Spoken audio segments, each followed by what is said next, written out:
Go live. Hey everybody, we here. We see y'all in the comments. Hello. Hello. Uh Live on this Sunday evening on this MLK Eve, Martin Luther King. the King. But back to what we're saying there is like it honestly, it's like they're gonna follow, they're gonna do, and it is what it is. I mean, that's just that. I say this in all love and sincerity because we are both church kids. Yeah. But church people, hey Miko, um, church people are some church people are some of the most gullible, um, easily manipulated people that we have ever had the pleasure to know, because a lot of people who go to church are not thinkers. They just take in whatever somebody says to them, and they don't think critically. Now, I'm matter of fact. Oh, my nose. Hey, everybody in the comment section, Michaela. Hey, Miss Cynthia. Hey, y'all. Hey, Miko. Did I speak 2K? What's up? Let me send this. How's everybody doing on this MLK Eve as we celebrate the dream on tomorrow? Oh, and then Kendra, hey. I gotta edit this video too. Cause even Todd Hall got on today talking. I'm like, what is with y'all? Why are y'all so mad? Why are y'all so like y'all get out? Christian, where you at, bro? We had put a message in the group. Hold on. Check the group, Christian.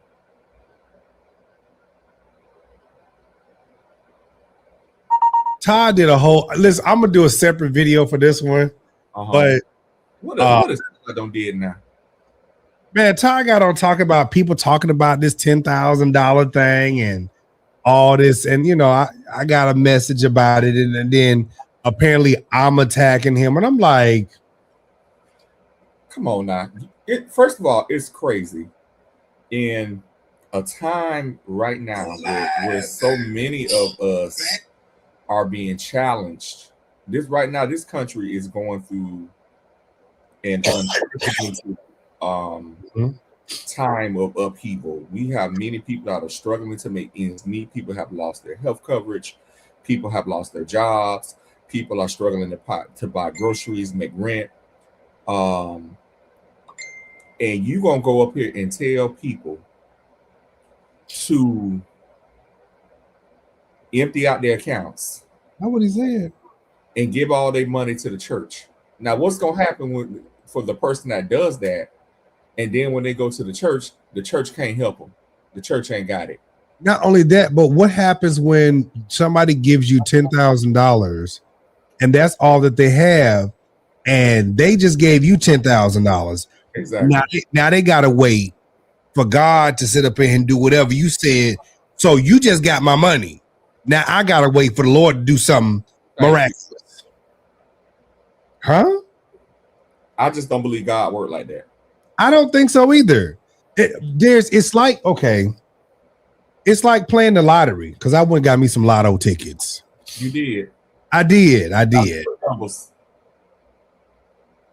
I know, Miko. I know. Girl, I don't feel like chewing that stuff right now. Oh. Do it. Huh?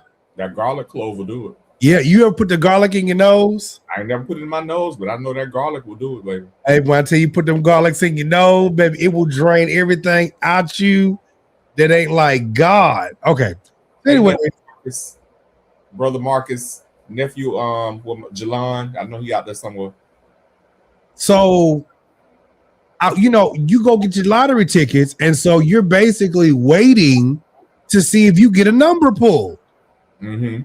That's what it basically is. It's like you're waiting. And so, I took the time today, and I was just like, okay, There are so many channels out here, so many white channels that's doing the exact same thing that I'm doing. But why aren't we attacking those people? You know, the black folks, we the only ones that sit back and crucify each other. I was watching one white boy. He was baby, he went to Kenneth Copeland's compound, set up in the man's church. So I'm just like, but this was going on.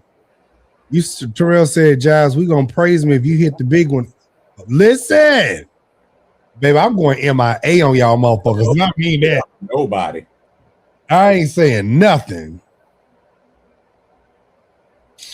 I ain't saying nothing. One day you'll look for me. And yeah.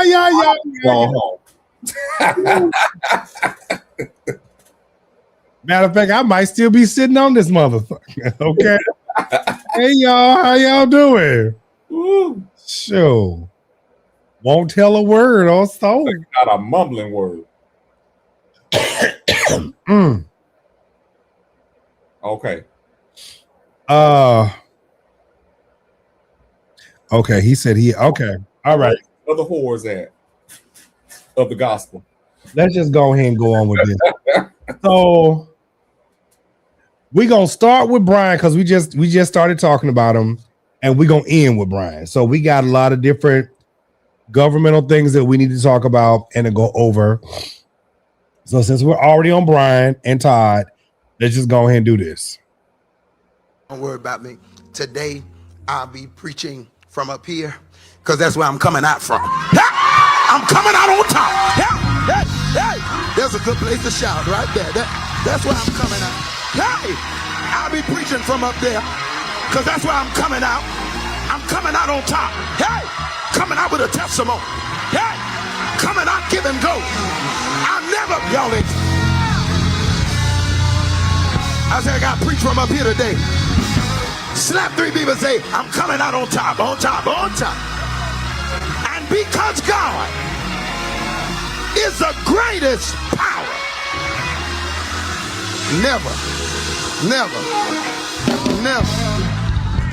be seated. Amen.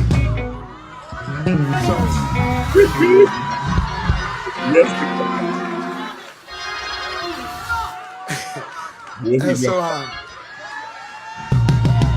at the church,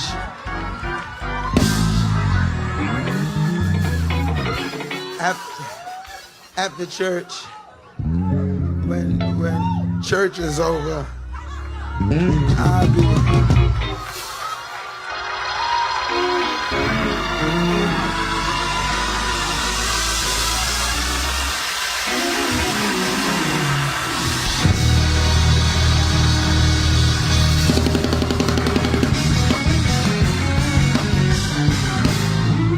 amen.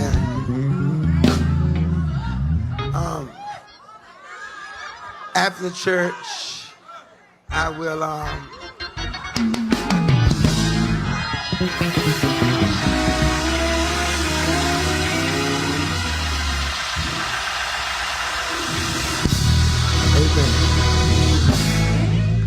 Be seated.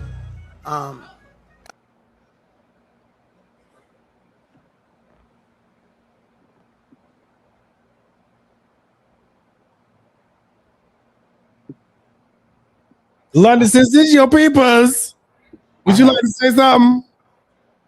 I have nothing to say. Pay your taxes. Pay your taxes, people. I have something to say.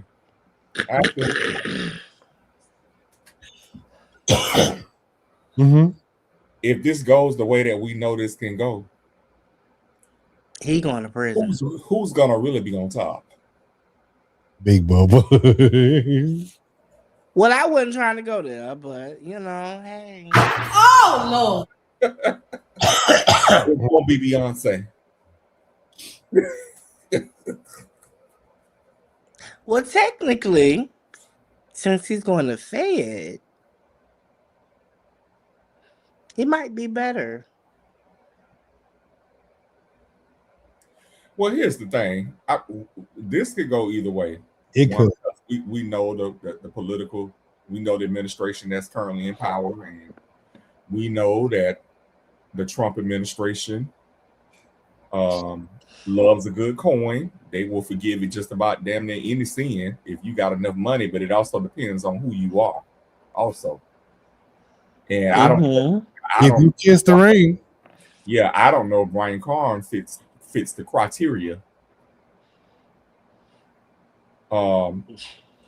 as somebody that they feel that would be beholden to them. Right. I mean, I got one more question, and I asked this question the other night, and I know we can only speculate, although I think you and I know the answer to this, because I keep saying in this whole situation, he didn't do all this by himself. No, of course not. There had to be people or persons that helped him prepare the tax documents. He said that. Submit them. What I want to know is who those persons are, because I almost guarantee that somebody sold him under. Somebody took a deal. Yeah. To save themselves. So what I want to know is who those other persons are. Because that part, I know the conversation we did have. Who was his tax professional? Who was working on his taxes? He didn't tell us that. But he said his sister prepared him, which to me, I'm like, okay, who is his sister? Are we talking about a blood relation? Are we talking about a sister in the church? Are we talking about? Well, he only got, technically, Brian only has one biological sister that I know. So I know he ain't talking about her. Not born exactly. So, and Miko just brought up a very good point. This is years of work of fraudulent lying that this man did. But I mean, from what he told us, he said that he had not. This all goes all the way back to 2015, so that is 11 years ago. Let Ashley in. Ashley's not back there. Oh, I just saw a message say let him in. Okay. Well, tell him to come up on the daggone screen, and I'm right here looking at the things. Okay. So we just go. I mean, to be honest with you, we just gonna have to see how this play out. Listen, I'm not even tripping on it because it is what it is, and it's funny to me that people feel like you can do it. Like, I mean, basically, the government want their money. Yeah, of course. The government want their money. So you give them their money, they'll go about their business. You go about your business. They're just going to be watching you henceforward. Or they might still send your ass to prison and still make you pay that money. Yeah, yeah. But see, the thing that I don't like the arrogantness of all of this situation, if that makes sense. Instead of you stepping down or taking a leave of absence situation, you are still in the pulpit and preaching and trying to thrive and stuff like that. I mean, bro, you got enough money, so just hey. Why wouldn't he, London? He need money, and black folks, these church people, we are something. Don't you know us by now? You've been in church all your life. You don't know us by now. I mean, yeah, I know y'all. Y'all some of the stupid people forgive anything. We will excuse any behavior. It doesn't matter because we will forgive you for any and everything you do. You can fuck up the whole church. One thing about black religious Christians, y'all are some of the most stupidest people in the world, and I just be like, you all right?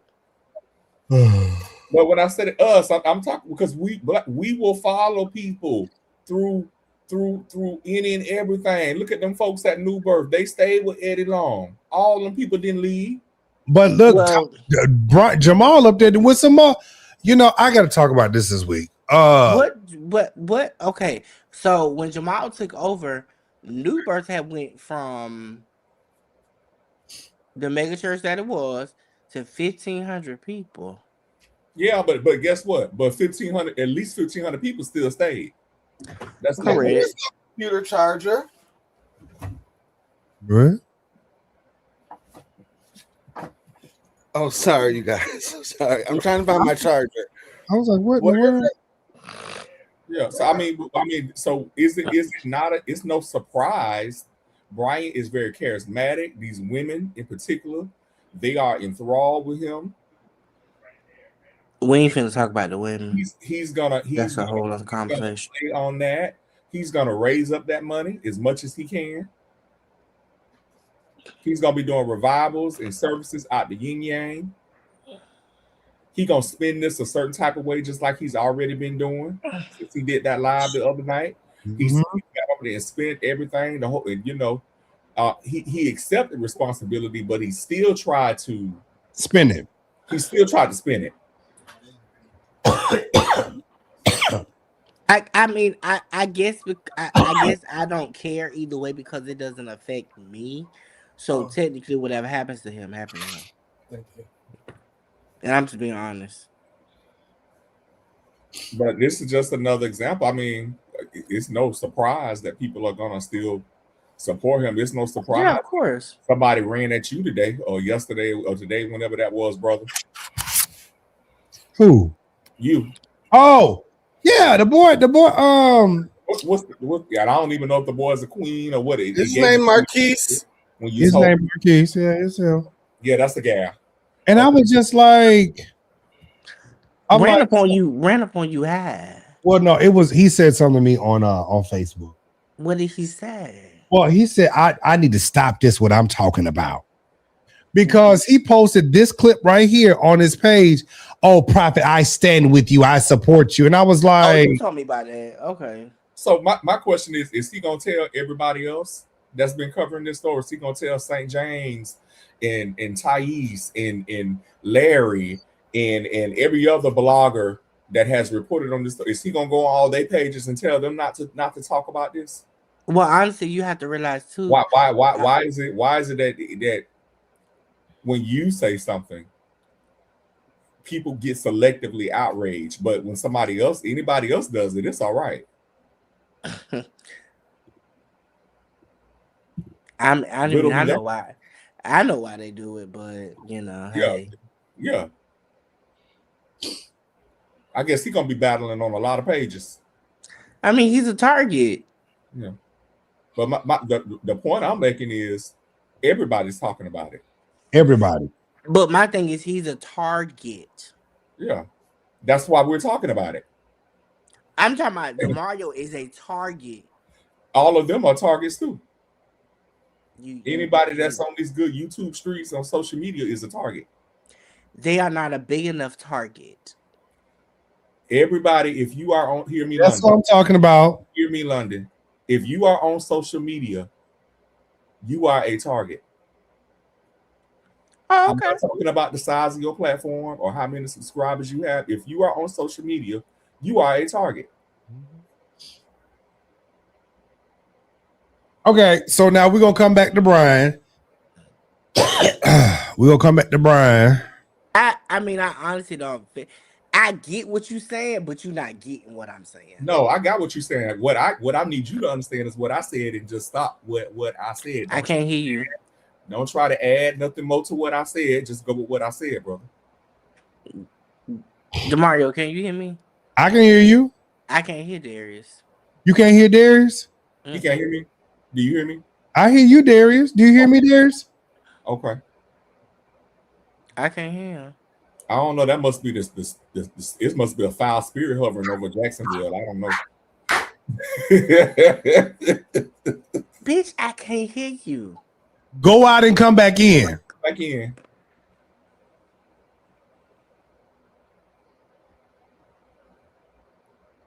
He heard us. What the hell you talking about? I don't know, Jay Haynes. I don't want to see nobody go to prison, even Brian. That's the thing too. I don't want to purposely see somebody go to jail either. But it's like, nigga, you put yourself in this situation. That's my only thing. Like, listen, we all do things it is what it is. Stuff happens. Life, it is what it is. But you put yourself in this situation. Hold on. London. Yes. There's. Okay. I mean, now. Not what you were saying. The point I was making was not about how many subscribers you have or how it's the point that you're on here, period. And because you're on here, anybody can be a target. That's the point. Okay. You or I can be a target. We've been targets. Yeah. So yeah. Okay, so the next topic that we're gonna be talking. Where's Ashley? He said he was having technical difficulties. Okay. The next topic is the Florida Department of ADAP. That is ADAP. ADAP cuts AIDS Drugs Assistance Program. So you want me to take this one? Okay, let me read it first. Provides life-saving HIV medication for low-income residents. Recent fund cuts threaten access for thousands of Floridians, raising concerns about public health setbacks, increased transmission rates, and long-term healthcare costs. Advocates argue these cuts disproportionately impact marginalized communities and undermine decades of progress in HIV treatment. Go ahead, dears. So, a couple of things about the AIDS Drug Assistance Program, or what we commonly call the ADAP program. Every state has one. This is a federal program. It's administered by federal dollars and is given to states. It is for persons who have an HIV diagnosis. You have to generally live in the state of that program. There's an income requirement. What has happened because of the big ugly bill that they passed last year, and because Congress did not renew the subsidies for the ACA, for the Affordable Care Act, Florida is deciding that they're going to make drastic cuts to the ADAP program. They're going to change the federal poverty level from 400%, I think, to like 135 or 140%. What that means is that there are less people who are going to qualify for the program because now the income requirements are going to be stricter. The ADAP program does provide for insurance plans for some people. There people are going to lose their insurance plan. There are some people who are on a one pill regimen, like Biktarvy, for example. That's a one pill regimen. Well, the ADAP is not going to pay for that anymore. So if you're on one of those one pill regimens that they're cutting, and I want y'all to know that HIV medications cost thousands of dollars. It does. That people run the risk of they're going to have their regimens changed, or they're going to fall out of care. And so they're estimating already that 8,000 to 10,000 people or more are going to be impacted by this. Now, this is just in Florida. And I'm going to tell you now, Florida is really the staging ground for a lot of this stuff. They try a lot of this stuff first in Florida, and then they try it in other states. Mm-hmm. So we all need to be very concerned about this. I know we don't talk about public health a whole lot, but HIV is still very much an issue. It's not just a Black issue in our communities, but we are impacted. And a Black issue is not a gay issue; it's an everybody issue. Everybody issue, but Black folks are disproportionately impacted in terms of a lot of the new cases. So we got to be concerned about this, because this what they are effectually doing is you're affectionately sentencing people to death. Mm-hmm. You're prioritizing line items over people's lives. Correct. And it's happening in Florida right now, but it'll be your state where you live next. Especially in these real Republican heavy leaning states where the Republicans control your state legislatures. That's why y'all got to vote a certain way. And so this is very concerning. I know a lot of people who depend on this program to get their medications. I know a lot of people who are worried about how they're going to get those medications. ADAP also helps with other things, like a lot of other services, like therapy services. A lot of people, people need to go to therapy for their issues. They need somebody to talk to. It's a lot of services, additional services besides just a pill that people rely on, and this is gonna have drastic effects. And they're doing this right in the middle of the Florida legislative session. Just started January the 14th. These are supposed to take effect March 1st. That's in the middle of the session. They're only giving people a 2-month notice, and there has been no public input. When you make public policy decisions like this, you're supposed to allow a lot of public input. They're not allowing the public it's not a transparent process. And so we need to be concerned about these type of things, because the people perish for lack of knowledge. We talk about a lot of spiritual things on this platform, but we also got to be concerned about our health, and the health of our brothers and our sisters, because what does affect you, what affects me does affect you. It might not affect you today, but tomorrow it just might. Hello. Most definitely.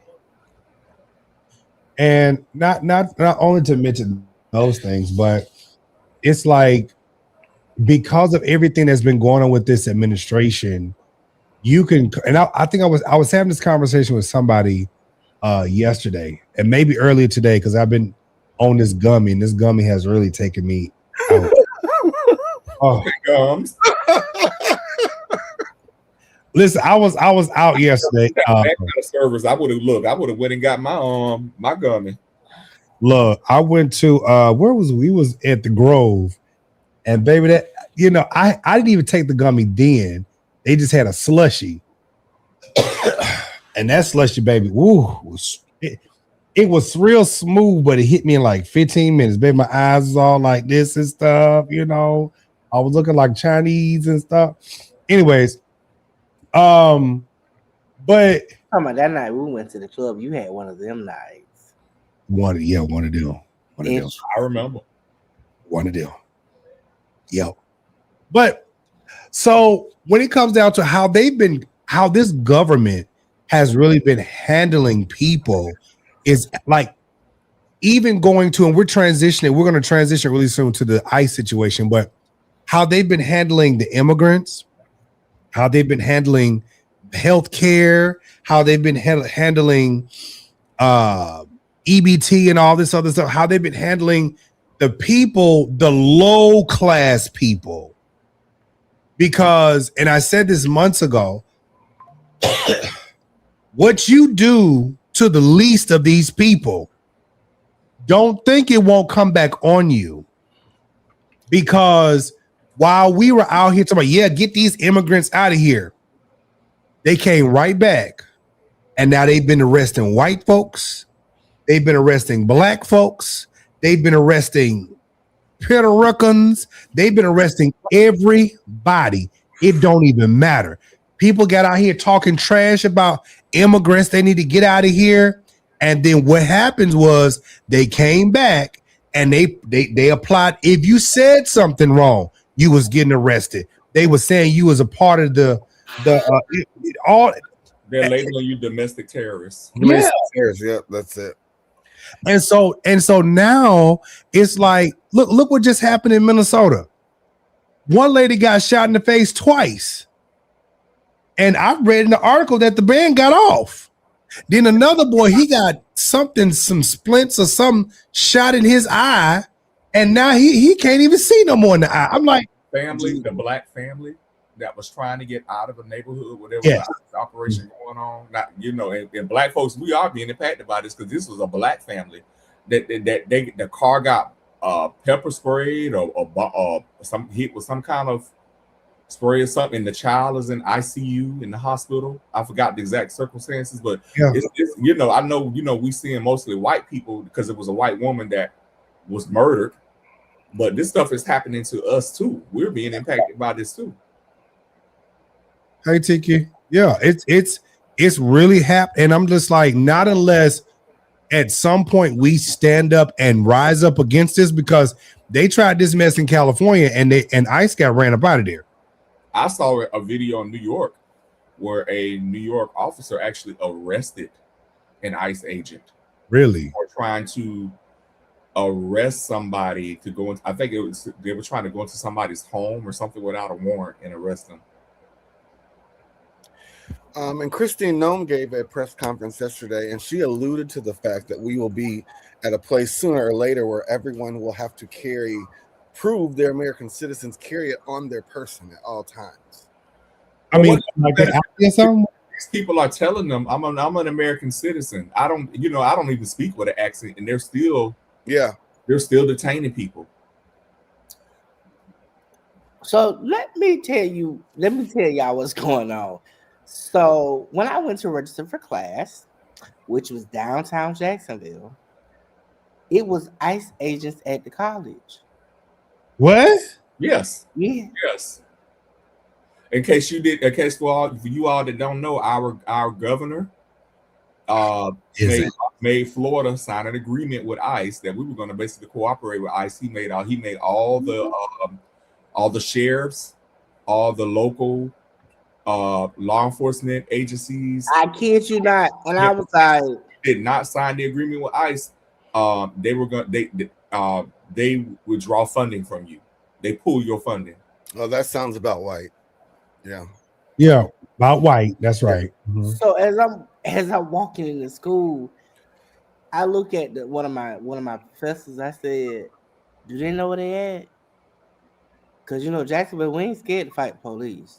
Yeah. Period. Well, Jacksonville was the city employee or somebody that put on social media where ICE was gonna be, and they put that woman on administrative leave because she put that was in Jacksonville. Yeah, we ain't scared to fight police up here. And I'm like, so because she put on social media where ICE was gonna be, they put this woman on administrative leave. Administrative leave. That's horrible. Yes. And see, even our mayor here in Tampa, I don't believe she signed an agreement yet, and she's trying to do everything possible not to involve ICE in anything here. So they were in St. Petersburg yesterday. They was? Yeah. Oh hell. They've been in Florida. I know they've been in Florida. Jesus. I mean, DeSantis just did a press conference in Jacksonville earlier this week, but he said, well, they're already in Florida. They don't already. And you know who was in one of his press conferences? Who? Oh, you talking about the Trump supporter? Mm-hmm. Oh yeah. Well, why do you still talk to that nigga? I haven't talked to him. So the thing, I that particular person, I like what they're doing locally. In terms of advocating for like the girl whose son just got killed. But I told him to do that. Yeah, I like that he's doing that. I told him to do that. That's the thing. That's what I'm saying. I told him to do that. I said, instead of you, I hear ass kissing and dick sucking on these white folks and these Trump supporters. Why don't you do something for the community? Why don't you talk? That's how you build your audience. Be more involved for the community. Like I like that he's talking about those kind of issues and bringing light and bringing awareness to those kind of issues. Because can I ask a stupid question? How can you be? The next topic of discussion is ICE. I was about to ask, but go ahead. ICE activities in Minnesota, because you about to ask something that we already know. It is what it is, child. Immigration and customs enforcement. Wait a minute. Immigration and customs enforcement. That's ICE. So what does that have to do with breaking in folks' homes? Nothing. Absolutely nothing. It has nothing to do with it. So what they're doing is no. London, hold on, Paul. Immigration and customs enforcement. Mm-hmm. What in the hell does that have to do with going in folks' home? I just, say it one more time. Say the title one more time. Immigration and customs Enforcement. Do y'all know what custom enforcement is? That's like you go to the airport and you're bringing in something from another country. That's customs. Right. Or you work at a museum and they're bringing something from overseas. That the customs go and check all that stuff out. Donald Trump has managed to turn ICE into his own personal army. That's what it is. It's not for the people. They're not arresting criminals. They're not. It's his own personal army. See, the reason why he did that is because the military said, "Fuck you." Pretty much. No, they're not saying that because he controls the military. But essentially, I mean, ICE has become the modern day slave. Yes. What's the term?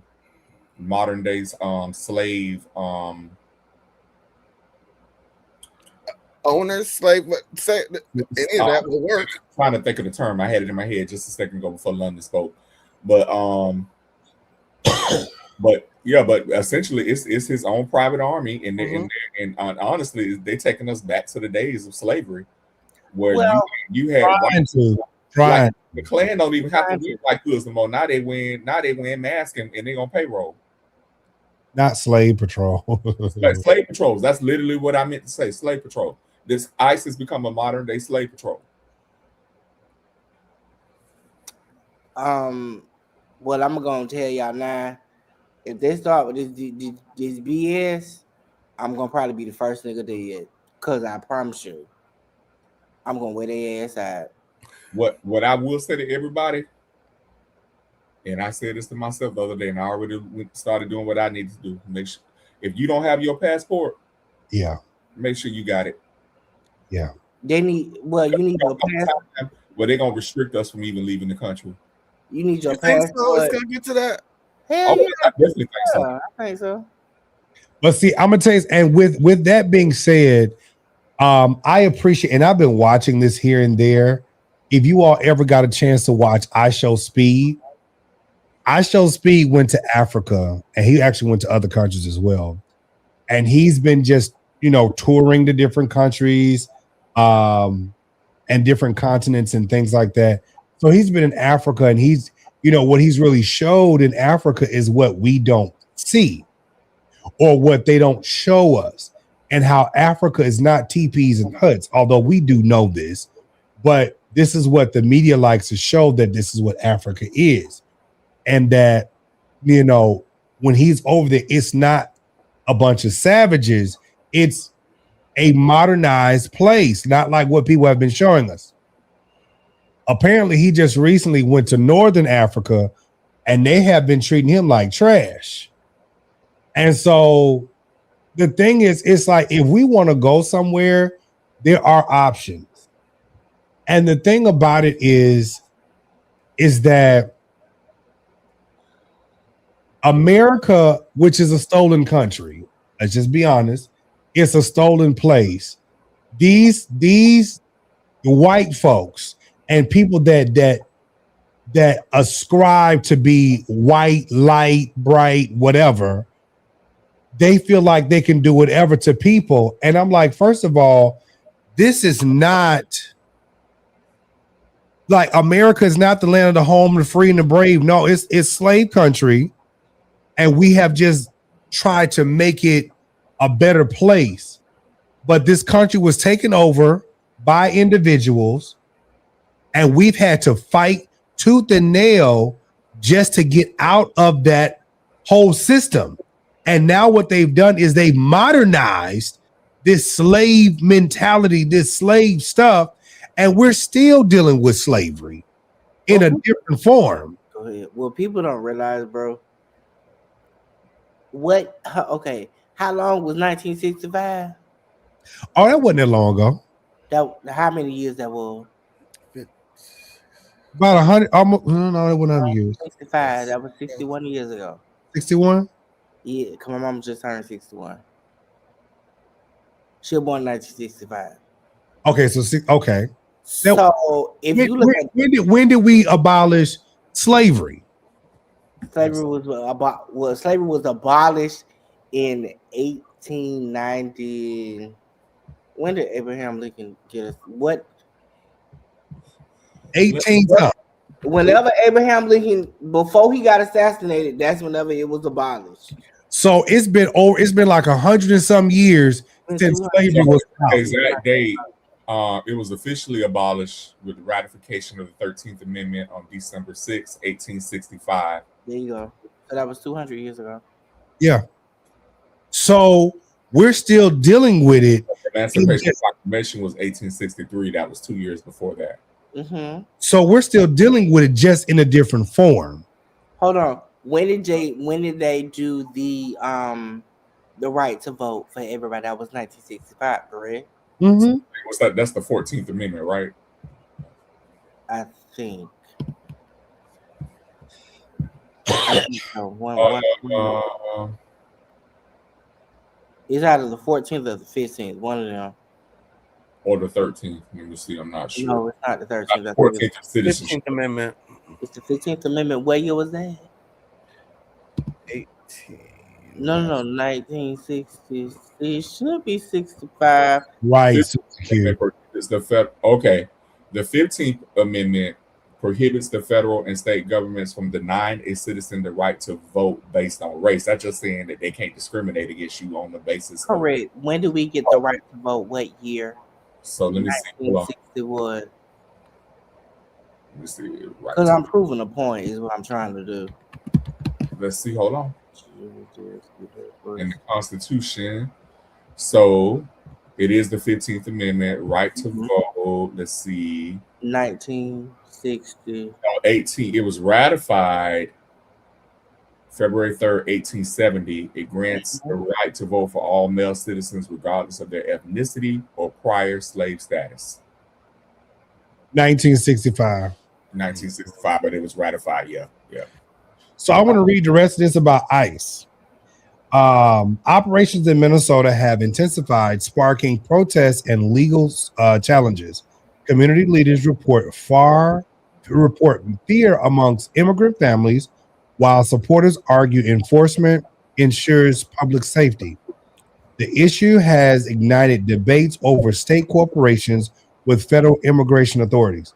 Now, I do have family that's in Minnesota, and I have a cousin who has been out there amongst everybody doing lives and everything like that. And honestly, I'm just like, what? Now, the Somali community that's there in Minnesota is really huge, like really huge. And I know that there have been financial things that have been going on. You all right, Ashley? Yeah. Because you look like that song about, was it Monica or Brandy? I'm going down. I took a pain pill and a glass of wine before I got on, so I'm starting to feel it a little bit. Oh, yeah, you going down. We ain't gonna be on here too long. You look like that gummy. Which pain pill did you take? I'm gonna see how long you got before your eyes closed. I took an oxycodone. Ooh, baby, you ain't got long. You ain't got long. 5 more minutes to be out of there. Yeah. Go ahead. You going down, baby. Your feet, hands up, tied down. You took the big one. Hold on. Which one you took? Sleeping to come easy. Praise God. This person right here in the comments, Susie Q 1694. I've talked to other people that are also saying that they're applying for citizenship in like dual citizenship. Yeah. In other countries as well. And you know what? I'm so glad. But most countries not letting us come in. You know that, right? Some of them are not, but some of them are. Who are the ones that are? Do we know offhand? Mexico, some of the countries in Africa.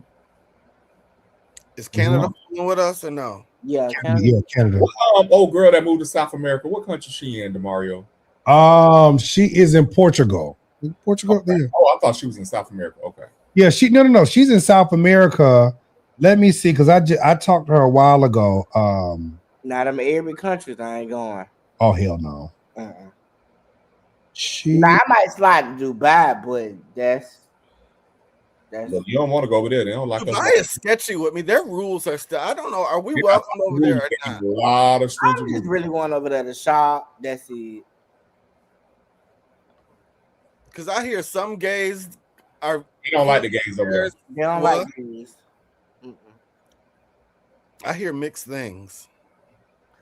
I mean, I would probably go to like. She is. I would probably go back to London. But I would go to South Africa or Nigeria. I don't know about that, bro. It's too hot. Yeah, it's a little too hot. I would love to visit like Cape Town. I mean, Cape Town is very modernized. Yeah. I go there to visit, but to live. When I talked to, she was in some part of South America.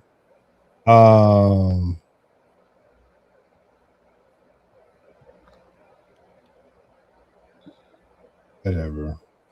Stop, Marcus. You so mean.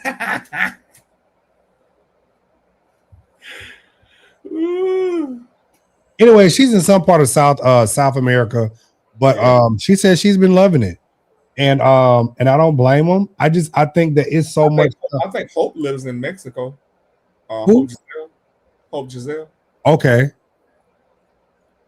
I mean, Mexico fine though. I mean, as long as you don't get wrapped up and tied up in the cartel, you good. But see, it's like everybody is fighting.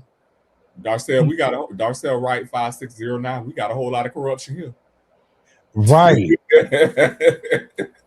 Do you see what we got going on right now? See, the only reason why I would be more apt to go to Mexico is because it's closer, and it's we can just hop in something and just drive. Right. The other thing is that trying to go overseas, how you gonna get back? So even if you cross the border to Mexico, it ain't no guarantee they're gonna let you back in. Who said you can? But see, here's the thing about Mexico: you can get back in. Well, here the thing is, because baby Trump ain't playing at that border. You won't hear about nobody trying to cross that border no more. Interesting. I'm gonna be quiet. No. You can get back in. It's just how you get back in. If you friend with the cartel, you can get back in.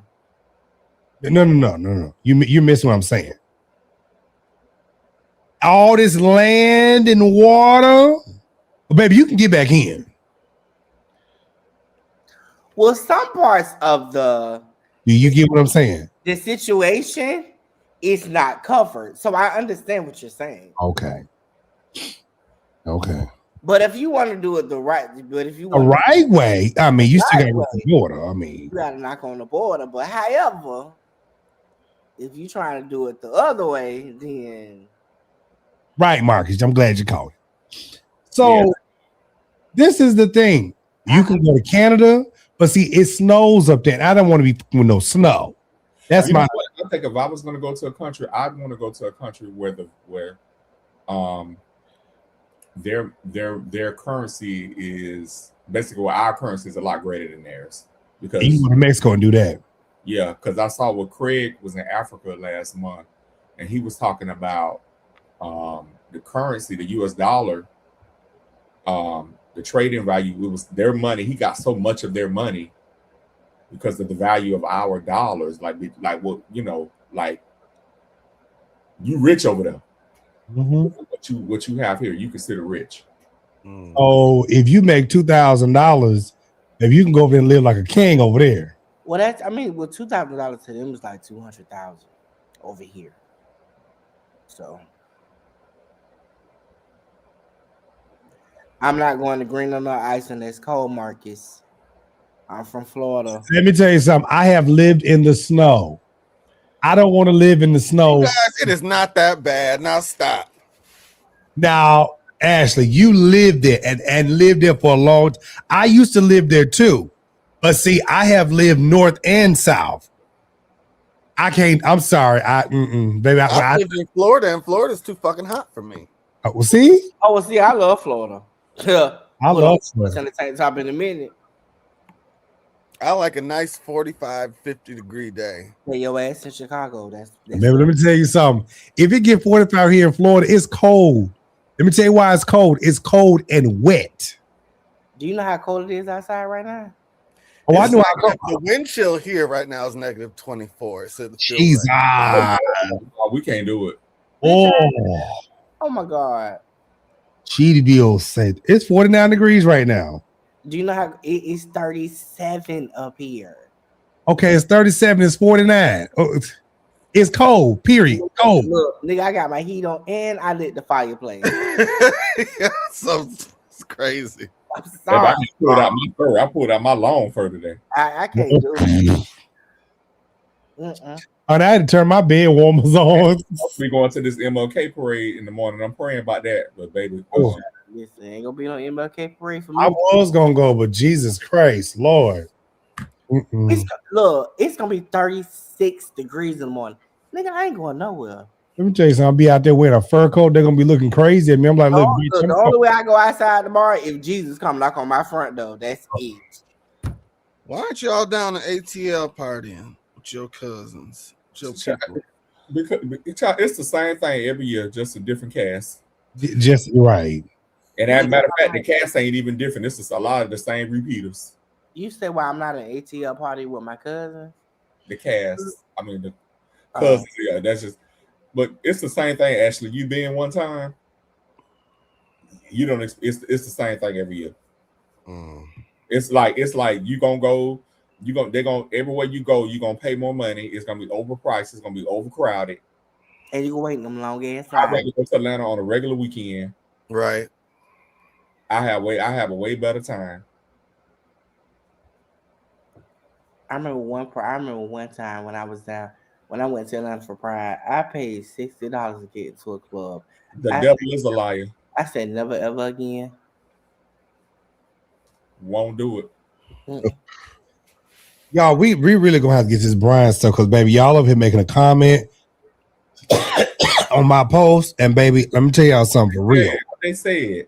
Honey, look, somebody told us we really need to be praying for everybody involved. Honey, what? Okay, well, no. We already said we don't want the man to go to prison. Hold on, listen. We got two. Listen, Darius, we got two more subjects, and then we're gonna get to Branisha, okay? What more do they want from us? What more do you want from me? I saw somebody talking on Facebook today talking about if he goes to jail, he's gonna make sure he's covered. Is that who we were talking about earlier? I don't know. Yeah, I'm about to send you the post. Was that him, London? I'm assuming. I mean, that's the only person I can think of. Let me see. What power and jurisdiction do you have? He said if he goes in, I'm gonna make sure. Yeah, you see that comment? Is it still good to you? I want to know. I don't know what that means. What does that mean? Yeah, what does that mean? I don't know. Is what still good to him? Yeah, I want to know. While we're waiting on that answer, a lot of things that are good to me, JR. I need you to define for me what you're talking about. Cause my ears done perked up now. Cause I'm trying to figure out who you is. Next subject is I'll ask you. Oh, that's in Memphis. Okay, y'all, let's get to this. Trump threatening European nations with tariffs. President Donald Trump has threatened new tariffs against European nations, citing trade imbalances and geopolitical disputes. European leaders warn such actions could escalate into border trade conflicts, strain NATO relationships, and negatively impact global markets. So we all know that this mess is because he wants Greenland. He had a meeting with Greenland to do what? The Prime Minister. But see, I'm gonna let you finish. Come ask the folks say that the folks at Greenland say they don't want us, and a lot of us don't understand. We don't even want Greenland, so we don't even understand what all that's about. Now, okay, he started all this mess last year with all these tariff wars that raised the prices of everything, and then he went and formed agreements with some of these countries. Now he's coming back again and threatening more tariffs. So you've gotten agreements with some of these countries already in place, but now you're coming back again and you're threatening more tariffs. Let's not mention that. Let's not also forget we're a part of NATO. Okay, if you attack a NATO country, they are bound. Everybody is bound to respond. Now, when we got attacked, all of NATO responded. When them folks crashed them planes into the World Trade Center, we had to go into Iraq. NATO responded. So if we think we're gonna go in there, if he thinks he's gonna go in there and take Greenland, it's gonna be a big no, ma'am. And the United States is making more and more enemies because of this man. We are becoming more isolated. Yes. Canada just formed a new trade agreement with China. Jesus. Because they can't depend on us because we got this bipolar president. Yeah. This man is essentially playing Monopoly. That's what he's doing.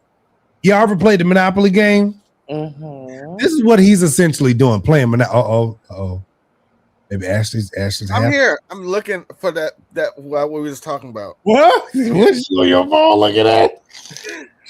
I'm on Facebook. Are you what?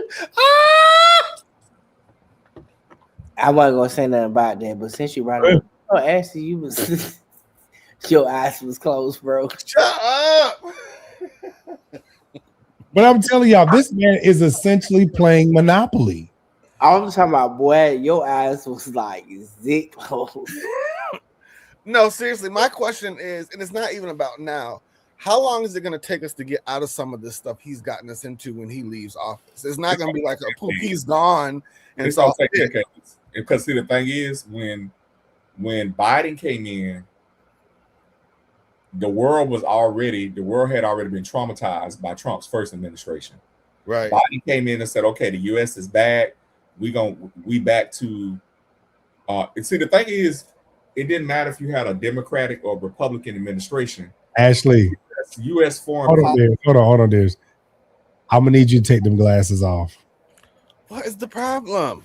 Because we can see what you're looking at in your glasses. I'm not looking at anything bad. See clearly. I'm on Facebook. Okay. Yeah. I guess the thing is, no matter in the past, no matter who was president, the U.S. foreign policy has always been consistent with some differences here and there, depending on the president. Yeah. This fool has come in and changed the whole order. So now the rest of the world can't rely on us because we're so unpredictable. Exactly.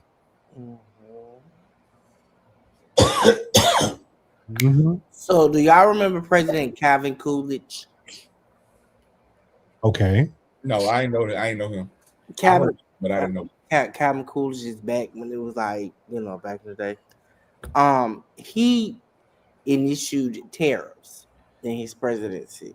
Okay. So what I'm thinking is Trump is taking a playbook from his administration. However, Calvin Coolidge wasn't stupid, which means he did not negotiate certain things. Certain things was off the table. So I'm like, okay, you acting like Adolf Hitler, but you acting like Calvin Coolidge. So nigga, you bipolar as hell. So what I'm trying to figure out is how in the world can you say you want another country when that same country is like, no, we ain't giving you nothing. And the funny thing is, London, we already there. We have an army base. We have a military base in we have military bases all around the world. So what I don't understand is, if we wanted to have more bases there, we could. At one point in time, we had 17 bases. But then my thing is, okay, if we got military bases all around the world, which means we have American presence, then why are you trying to make, like, what is your end game in all of this? To me, it's to me that his end game is to get his family richer. Right. For him to stay out of jail. And for him to mess up this country even worse. Because what it is, Greenland, they already said Greenland has a lot of mineral deposits. Well, the reason why he want Venezuela is because of the oil. The reason why he want Greenland is because of the minerals. Money.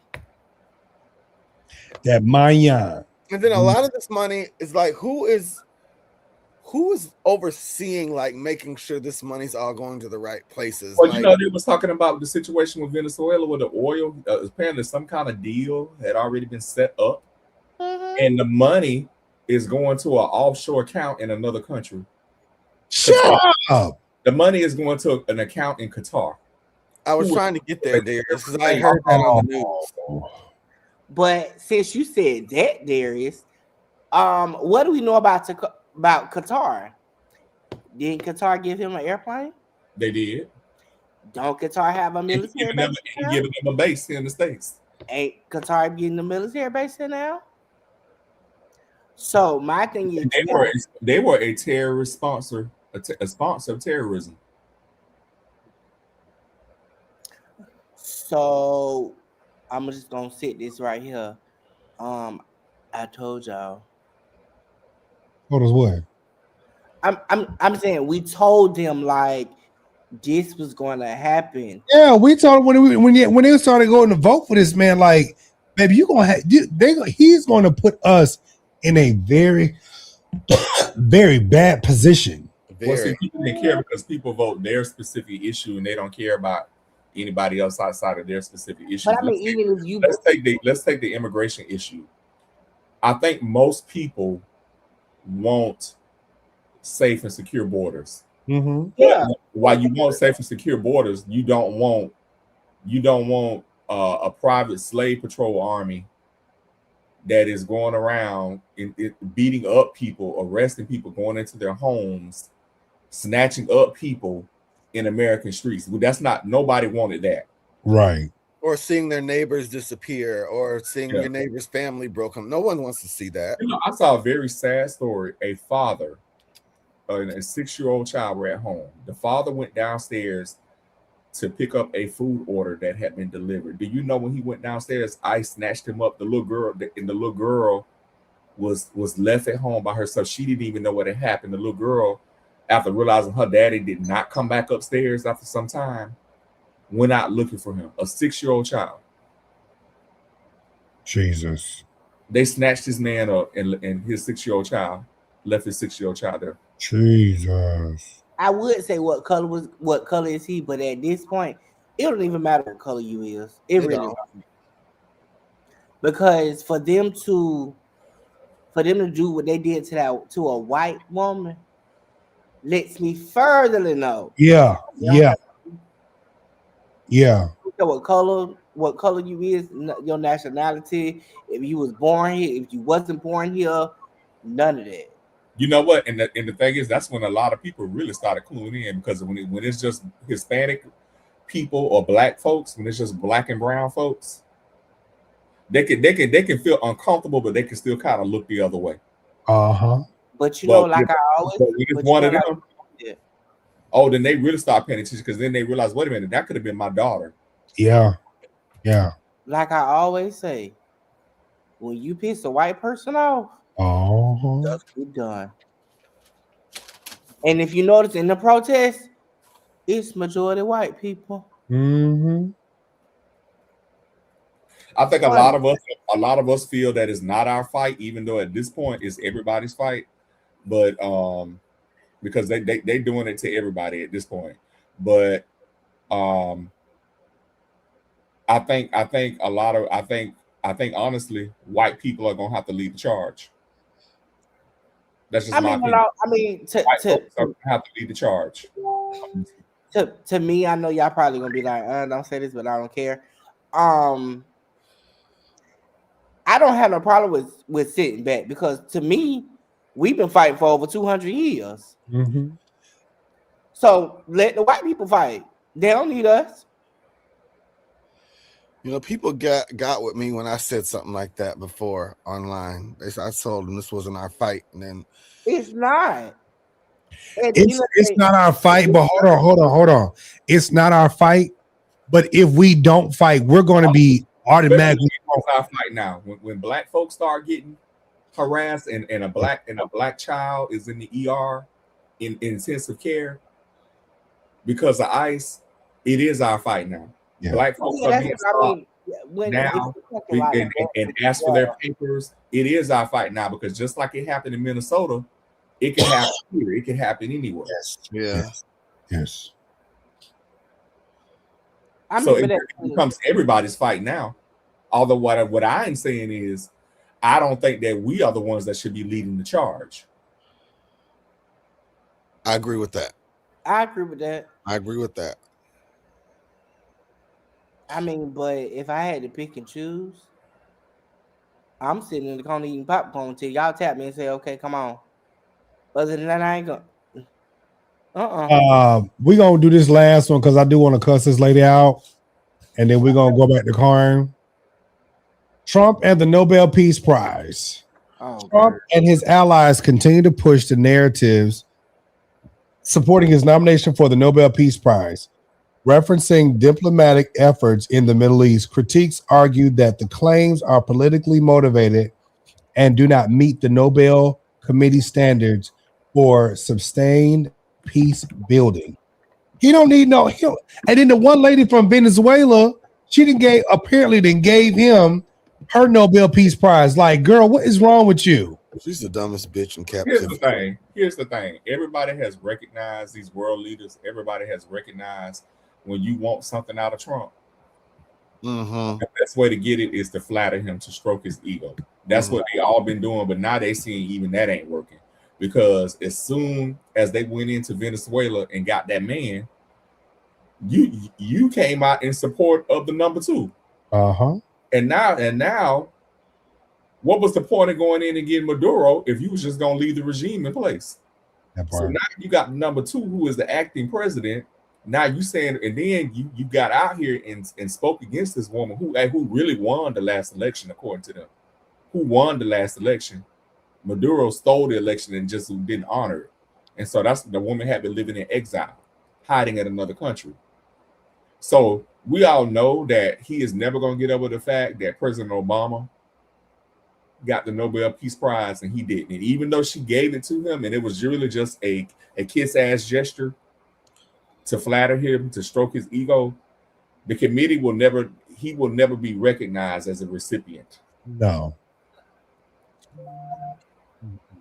The only reason why he won the Nobel Peace Prize is because a black man that was in the White House got one that seat. Here's the fallacy of all of that. How can you say that you deserve a Nobel Peace Prize? Come on, Darius. You're more concerned about the people in Iran than you are about, and I'm not to say that we shouldn't be concerned, than you are about the people right here in Minnesota, the people right here in the United States, the people that you swore a constitutional oath to protect and defend, to support and defend. This is what I want to understand. 10 years from now, 20, 30 years from now, what are we really going to be saying about the state and the people that voted this man in, the state of this country? We have set back and allowed people to do this to individuals, to basically walk up to people and shoot and kill them. Like 20 years from now, make it make sense. I'm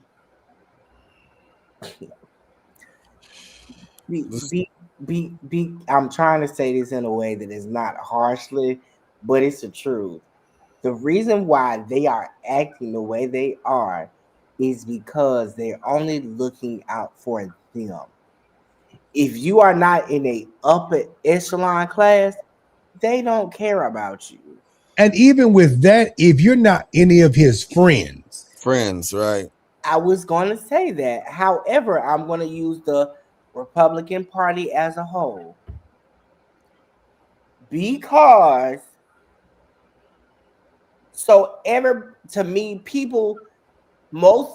majority of people live off of emotions and what's going on.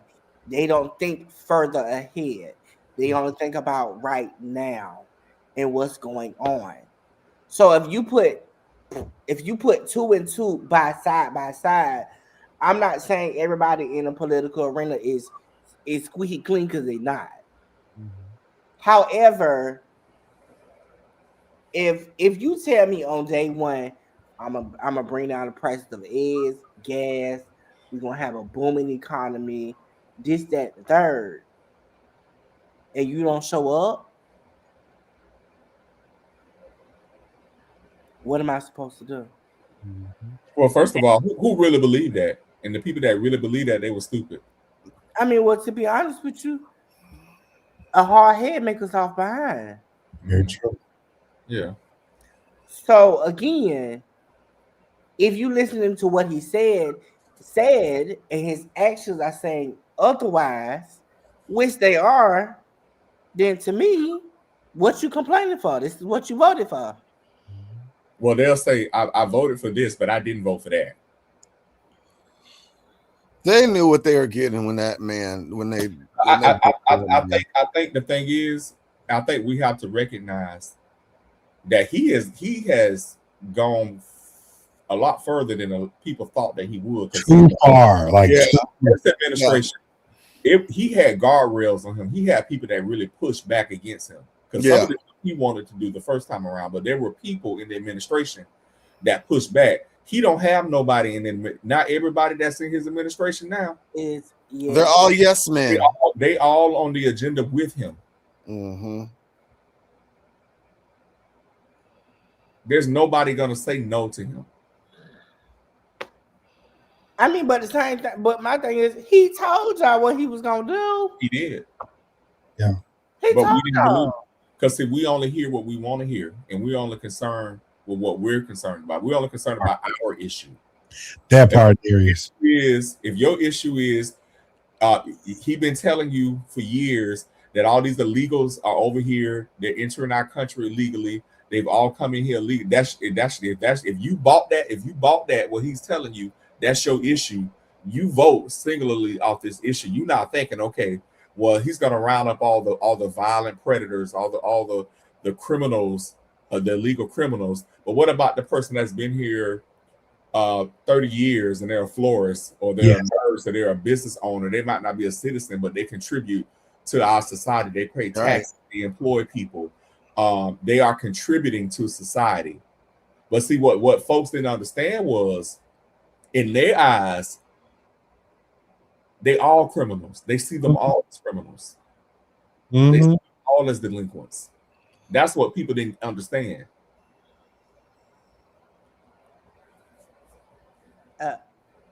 I'm gonna say this.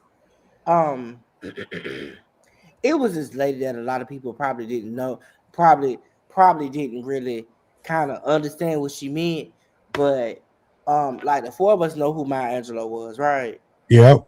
And you remember what she said? When someone shows you who they are, believe them. Believe them. But you know what? The thing about believing people, confronting who people are also makes you confront who you are. Yes. And if you and a lot of these people, be not fooled. A lot of these people share a lot of these beliefs. You'll be surprised. They won't say it. They won't say it to you. A lot of these people support the stuff he's doing because that's how they really feel. So I can tell you, I can show you who I am, and you can believe it or not believe it. But guess what? Believing me also requires you to take a look at you, at yourself, and what you believe. I understand that. I get it. I get it. I mean, it's to me, it's like we told y'all this was gonna happen. So my thing is, what are you complaining for when you know this is going to happen? No, we didn't know this. Now, a lot of this stuff that was known, we didn't know it was going to be this bad. Nobody could have predicted that some of the things that are happening. And we're just getting into year 2. And I don't think we've seen the tip of it yet. We haven't seen the tip. Yeah, we haven't seen it. Yeah. But you got to remember when he was doing them interviews and all that other stuff, and he was saying certain stuff. He was saying certain things, but London. But see, people presume that you're gonna have people that's gonna stand up and say, "Okay, yeah, he's saying all that crazy stuff, but he's not really gonna do that." And then that these elected officials that they sent to represent them are gonna actually do their damn job and stand up and say, "No, sir, you're not gonna do that." No, sir. Well, but that's not what they're doing. They just sit back in the cowering in the corner, going along with everything. Well, one thing I can say, there is a little light at the end of the tunnel. Just a little. Okay. And then you see that the people that do speak out, they're being targeted. Yep. How is it now? How are you launching a federal investigation against Governor Walz and the mayor of Minneapolis? You're accusing them. You out here lying, saying that these people are inciting the people to attack ICE. Well, I mean, that's just like General Kelly and also Alyssa Slockin in Michigan. He opened an investigation on them. I mean, look at the Fed chair, Jerome Powell. They out here going after the Fed chair. Now, do you realize messing with the Fed fucks with the currency of this country? Correct. That part. That affects everybody. But you see who he done left alone? Letitia James and James because Cole. the cases were garbage. They were trash. They're trash, and his DOJ don't know how to present a case. They didn't have nothing. They had nothing. But see, what you can do is you can drag people's names through the mud, through the mud. You can make them spend money. You can take them through it in court in the court of public opinion. Yeah. Don't this sound like something we already know? And you made these people think all kinds of stuff about these people. It must be true because the federal government is going after them. My God. But really, who with sense right now really believes in anything the federal government is doing? I mean, in all honesty, look, I think the House, one of them committees, is going to try to hold the Clintons in contempt because they said we're not fine. Okay, so that whole situation, president, they can't hold the Clintons in contempt because the Clintons said what they asked them to send. They just didn't appear physically, so you can't hold them. They can because they can say they're refusing to respond to a lawful subpoena. Okay, they can try. They can vote, but I mean, and they can vote to refer them to the Department of Justice. You already know if it passes, we'll see because this is a midterm. Midterms are coming up, and some of these Republicans are really worried about their seats. That's a lot I was talking about.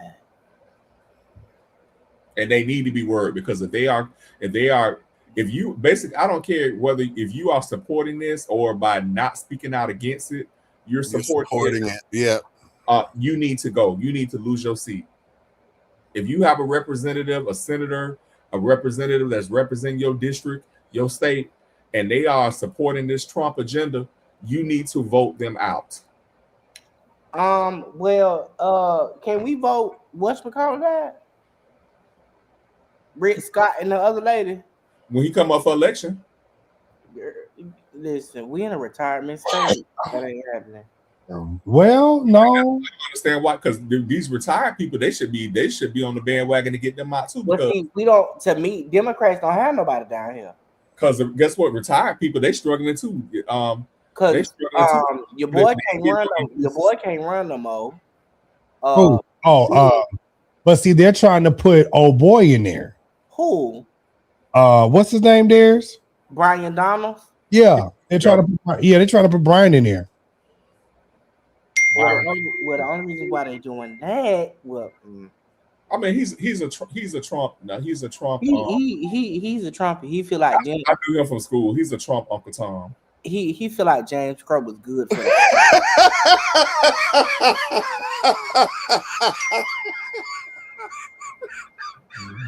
Well, what the hell? Ashton just sent me some. Well, shit, I want to laugh too. What's the team? I'm gonna send it to you. Hold on. Yeah. So I've always wondered. You always wondered what?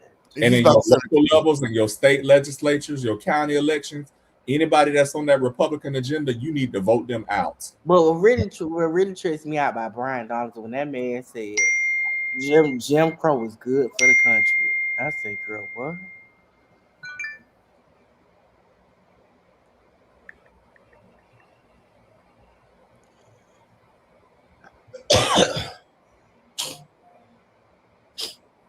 Who this gal? Oh, Enough said. Enough said. I said that. Yeah, who that? She's a gal. Enough said. Enough said. You know what? I'm not going to even respond to y'all two. Y'all two, you know what? Enough said. Who's that lady? Who's that lady?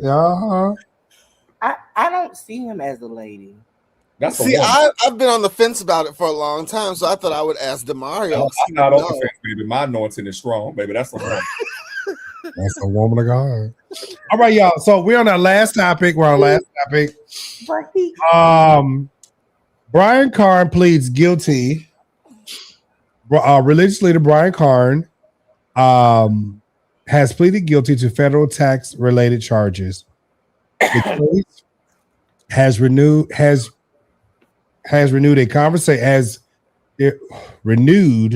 a conversation about financial accountability within religious institutions and responsibilities of faith leaders who manage large platforms and donor funds.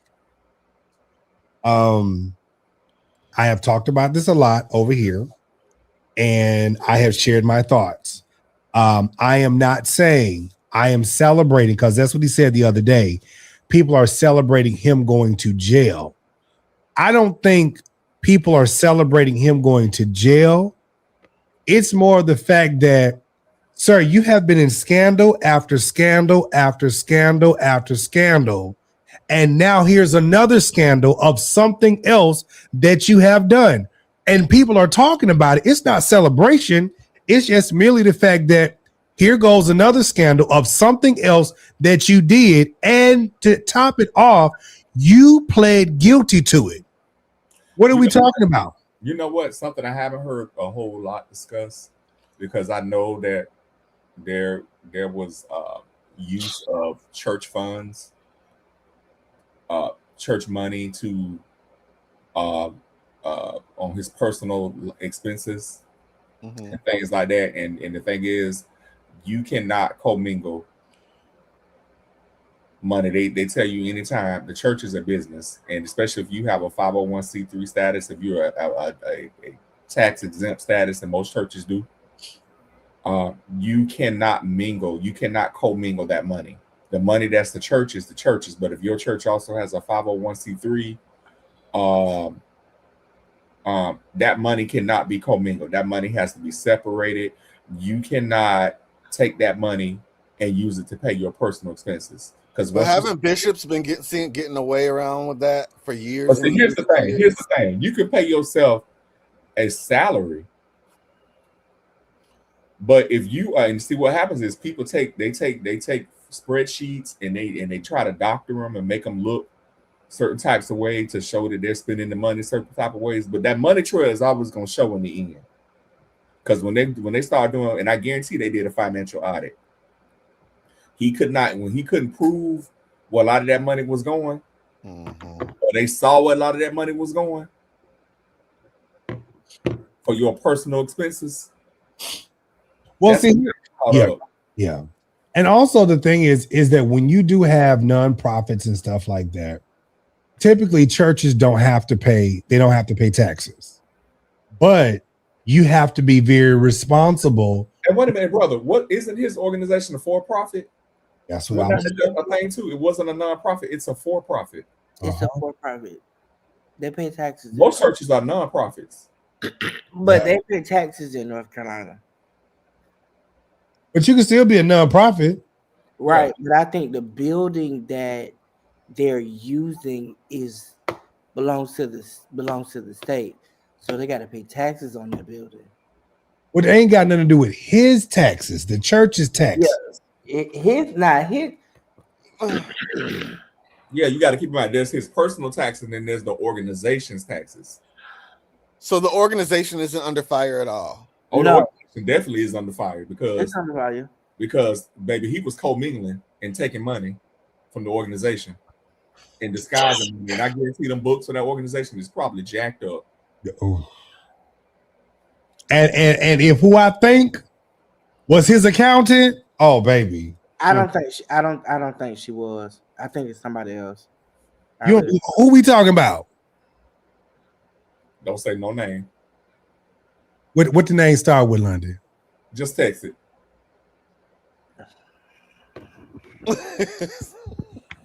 Because I'm telling you right now, if it was her, oh, babe, I know that. And she changed her phone numbers. I haven't even seen her in the videos. That's what's so crazy. I have not seen that lady in none of the church videos. That's just like if you got a church that has a daycare or a school. Oh, no. Or something. The daycare is the whoever's daycare. Whoever's supposed to be doing your stuff. Huh? Yeah, that's what we're talking about. Right. I don't think it's her. Baby, the language that them people was using. Okay. All right. I mean, well, hey, listen, I'm in the corner eating popcorn in this situation. That's all I'm doing. I'm just listen here. Yeah. I'm trying to make sure all my stuff is right. I mean, hey, I'm hacking incognito niggas around here, so. And I know it started way back in 2015, but we talking about he has amended a lot of his taxes, and that stuff wasn't right. And when you start trying to change your tax returns, trying to cover the lie and cover another lie with another lie, that gets hard. You putting a radar on yourself. Mm-hmm. I mean, well, when it comes to doing Fed time, Fed don't come get you when you first mess up. They wait years for them to come get you. So Ash, I don't think you was around when we played this video. I'm gonna do a video probably tomorrow on this, and Todd. But Ashley, open your eyes. You're starting to droop. I'm here. Well, don't worry about me. Today, I'll be preaching from up here because that's where I'm coming out from. I'm coming out on top. Hey. There's a good place to shout right there. That's where I'm coming out. Hey, I'll be preaching from up there because that's where I'm coming out. I'm coming out on top. Hey, coming out with a testimony. Hey, coming out giving go. I'll never, y'all ain't. I said I got to preach from up here today. Slap 3 people and say, I'm coming out on top, on top, on top. And because God is the greatest power, never be seated. Amen.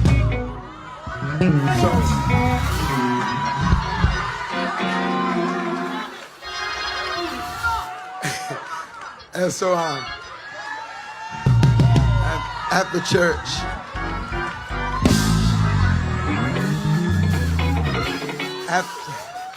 at the church, when church is over, I'll be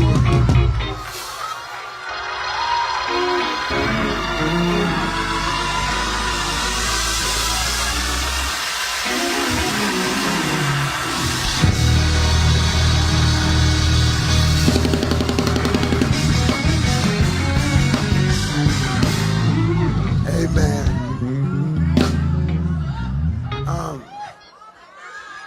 After church, I will Amen.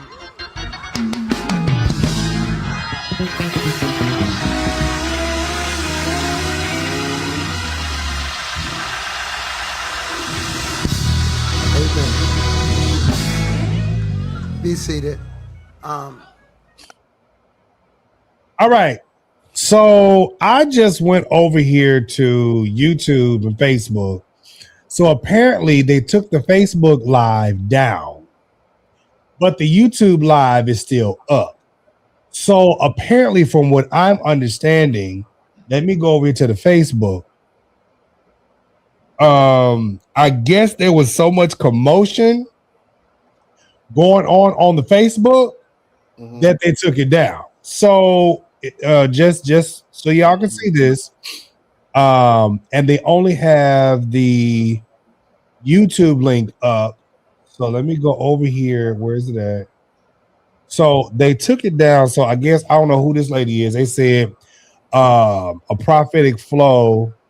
God met his people today, near and far. Yeah. Anyways, so they took the live down and then they put this up.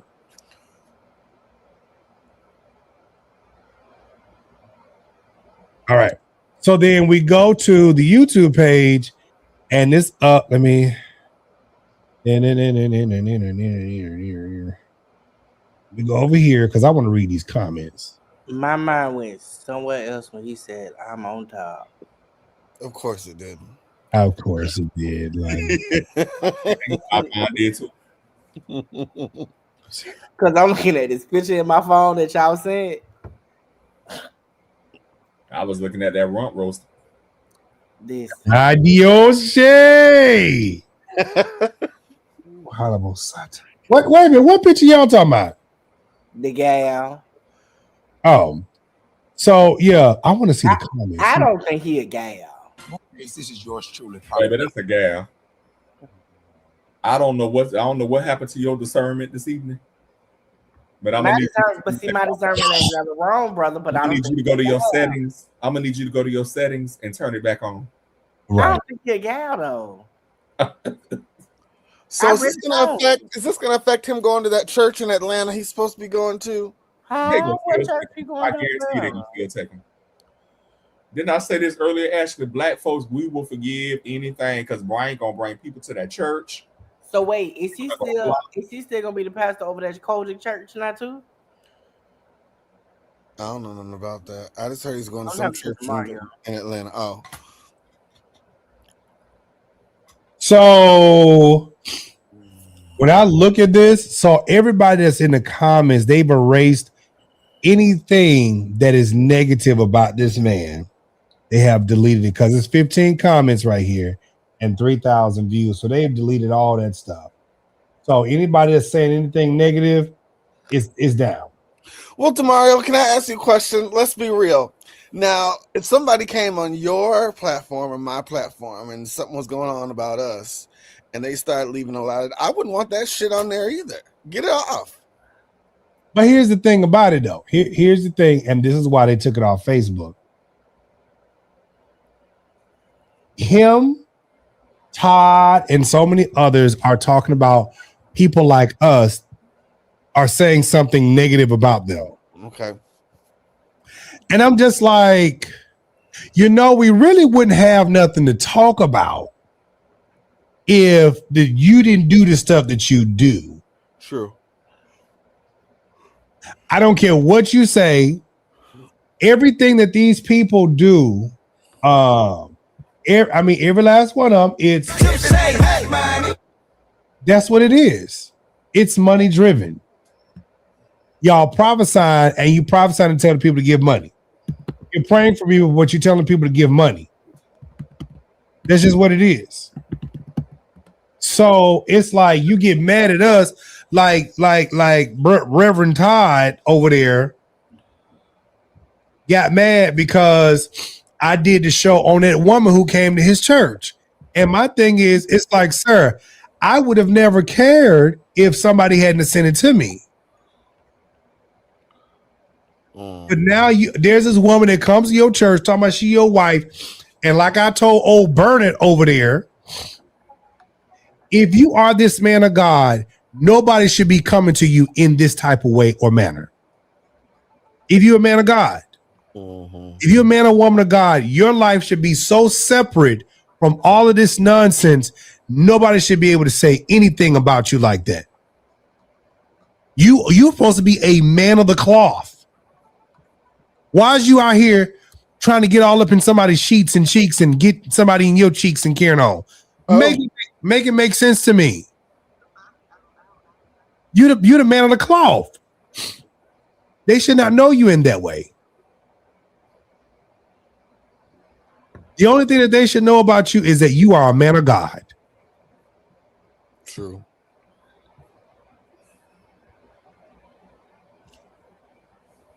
So, and it's a whole lot of stuff that's coming out.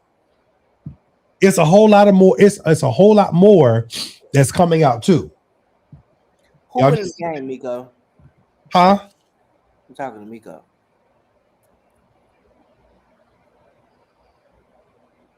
Let me look on my phone. She said touchdown Bears. Oh, the Bears are playing. The Bears. Chicago Bears. Mm-hmm. Oh, yeah.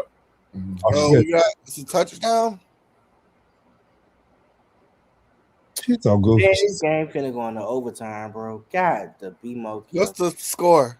17-17. 16. I told somebody, I said, these white boys have been doing this on their channel for years. Years. I mean, and they're actually walking in these churches, sitting in these churches and recording stuff, getting testimonies and commentary from different people that go there. They're actually going on the property. So for people to be sitting out here, you're talking about black content creators that's doing this.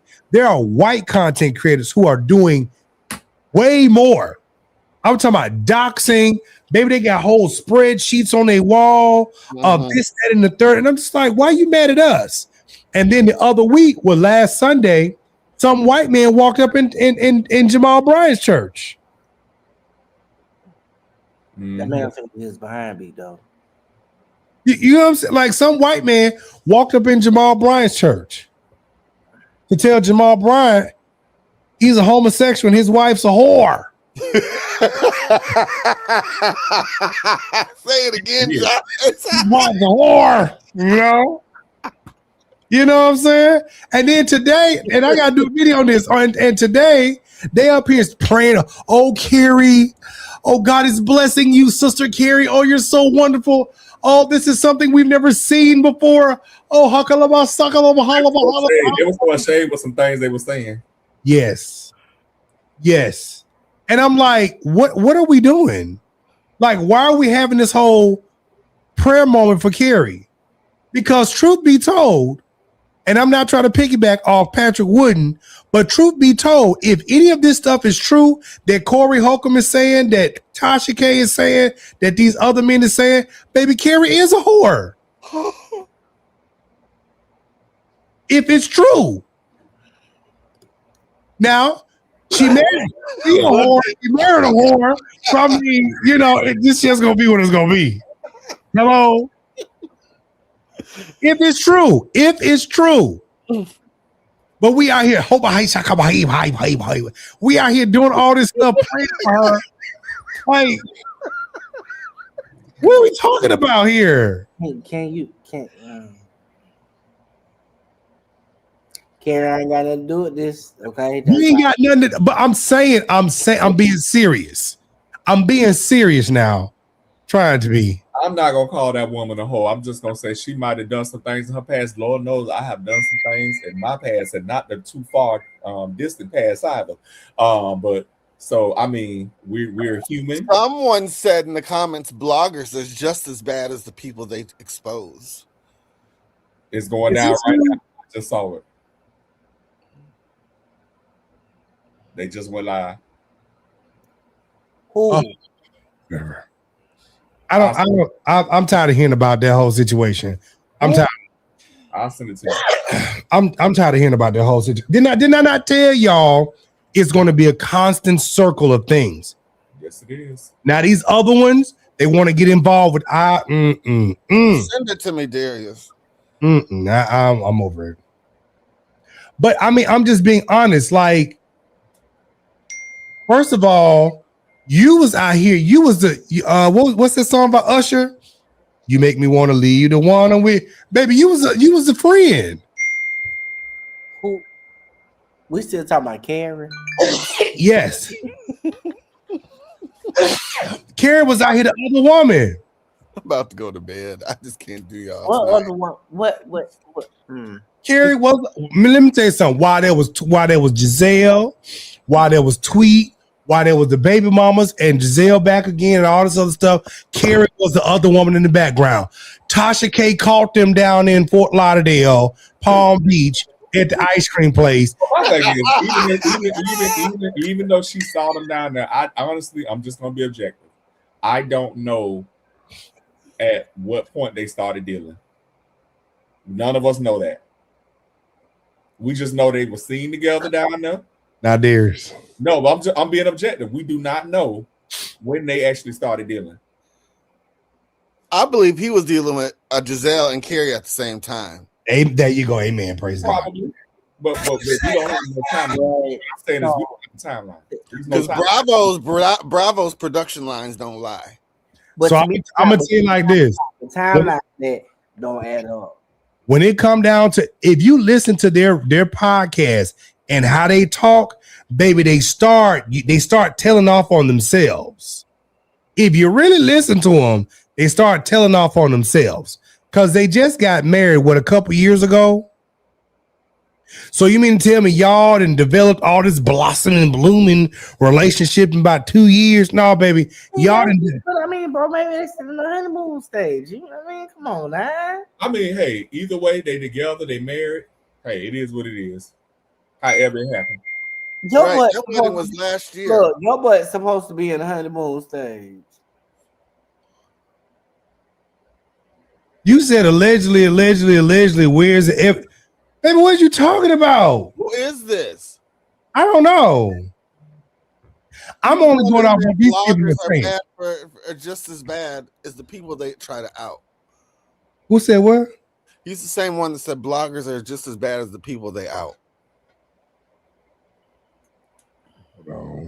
I mean, do I feel like Carrie is okay, baby? What page are you from?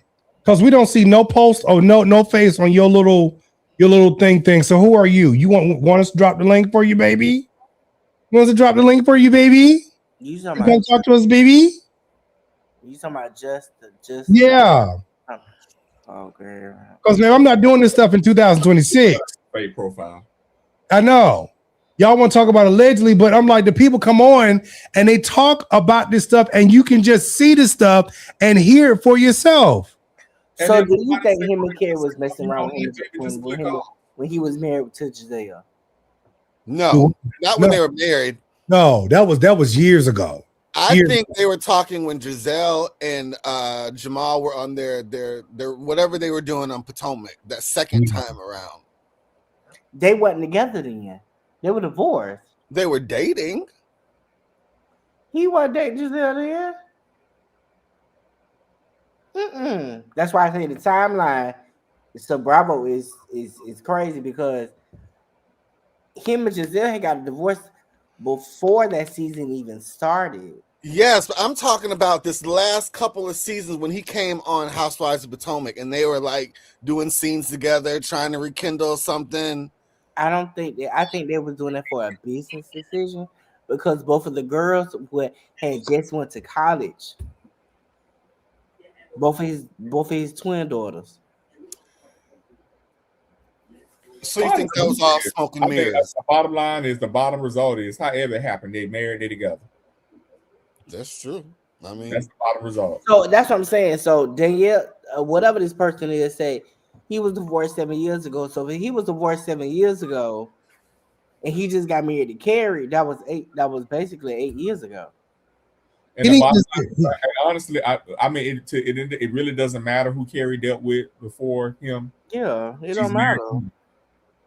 So I mean, if she did her whoring before they got married, then that's what it is. It is.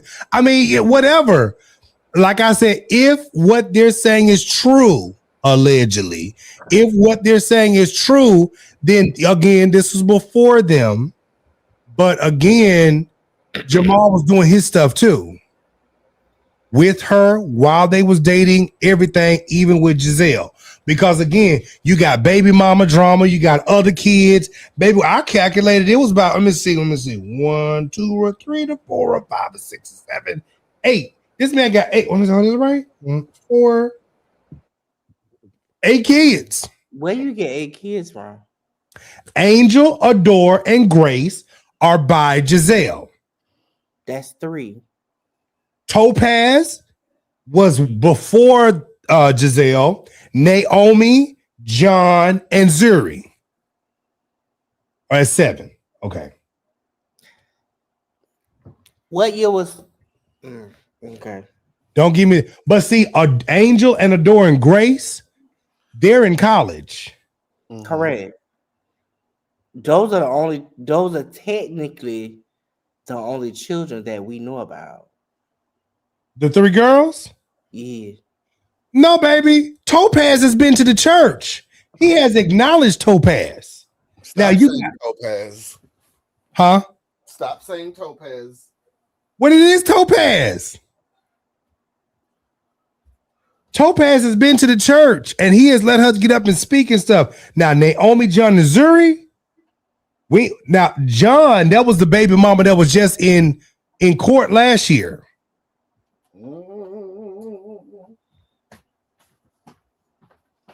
And correct, what qualified him to be? Miko, I ain't even finna get into that. Girl, you gonna take me down a whole nother rabbit hole. You talking about allegedly? Baby, how am I allegedly when that's the truth? That man got 7 children. What? But see, and who is this person right here talking about you so messy? Baby, how is that messy? If it's factual, it's not messy. Baby, how you talking about? I show you the proof. Baby, I showed y'all the proof. Baby, I showed y'all the other kids. I showed y'all the paternity court with Todd and baby. Go ask some other folks for a report. Go ask some other folks for reports. Don't come up here with that bullshit, okay? So Google says that Jamal has 3 daughters: Harmony, Lyric, and Gianna Grace. Mm-hmm. Let me see. Now that there was the situation with the child. I don't know if the little boy. I don't know if that was ever proved. John Bryant. He's been paying child support. Okay. I thought they set it out in court and he didn't have to pay child support. No, baby, you still got to pay child support. I'm looking at the wrong one. Hold up.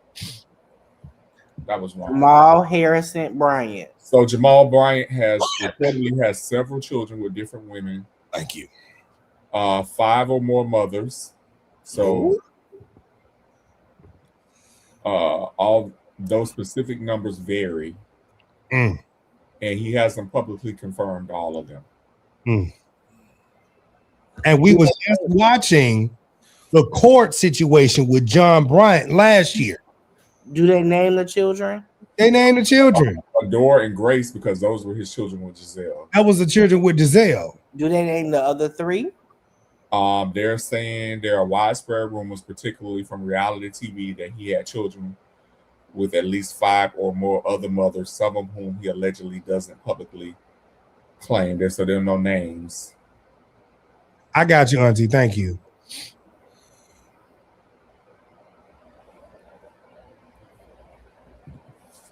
And that's probably to protect the children. You wouldn't want their names out here on.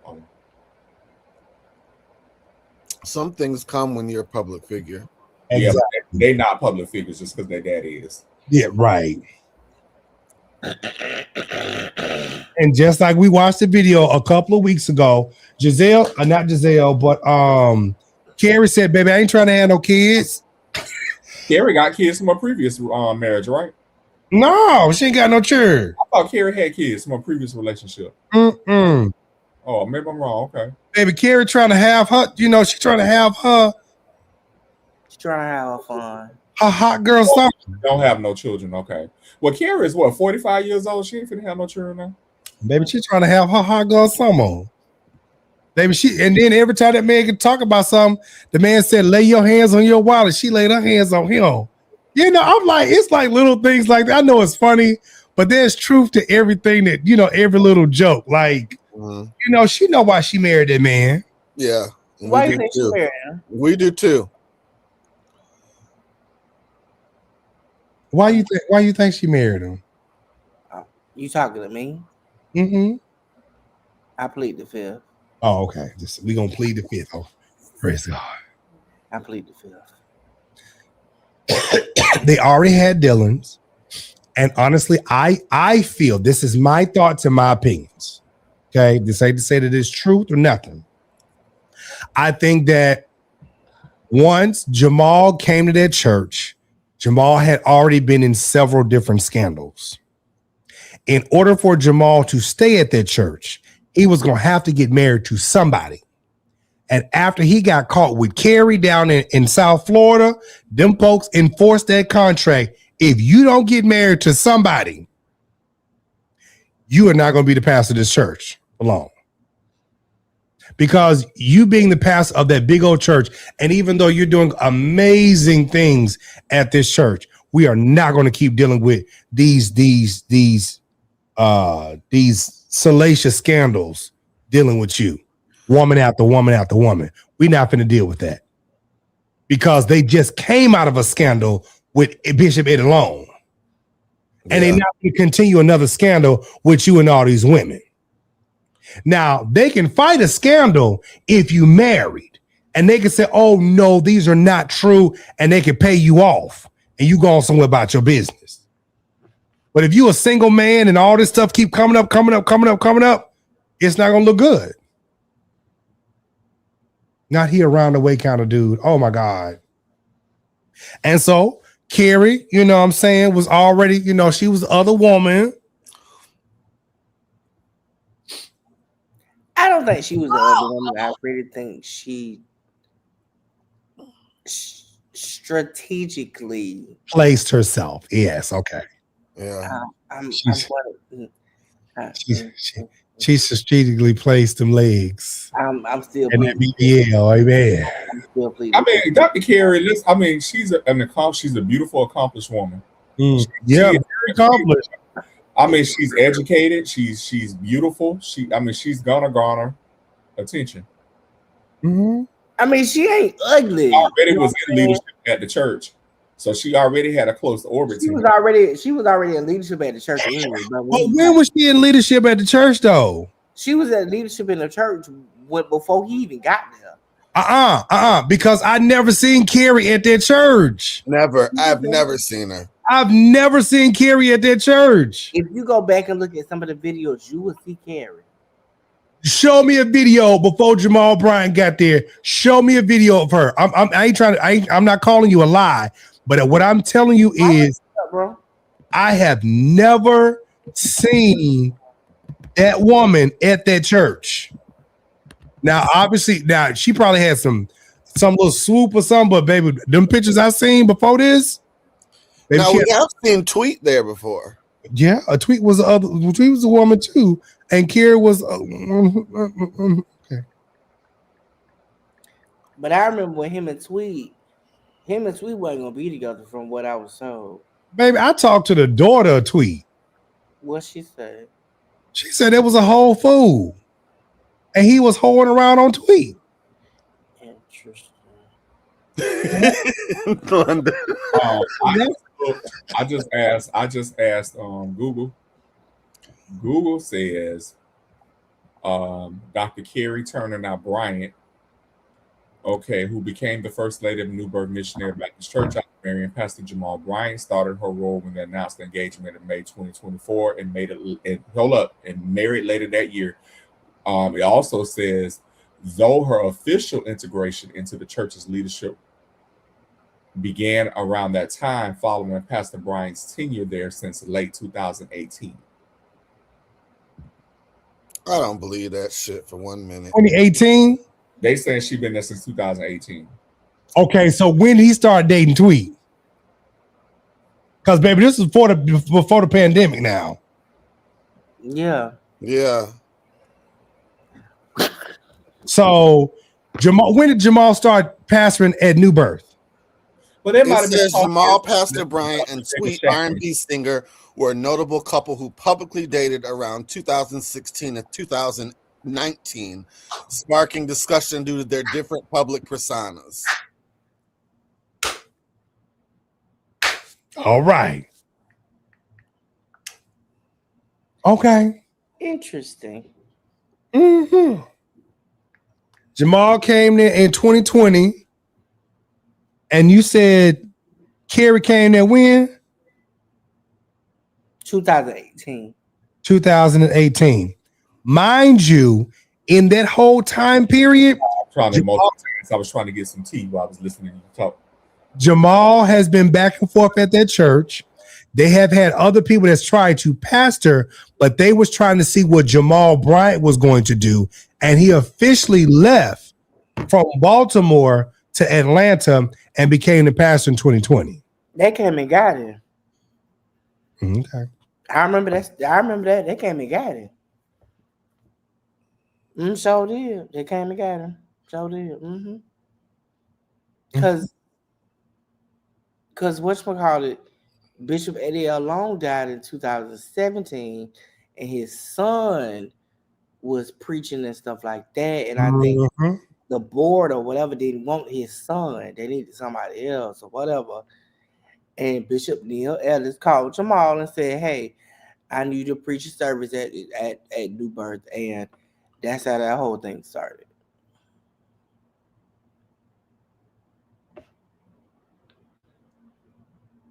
But I told you Bishop Karen was already at New Birth. Talking about Karen now. Yeah, we done.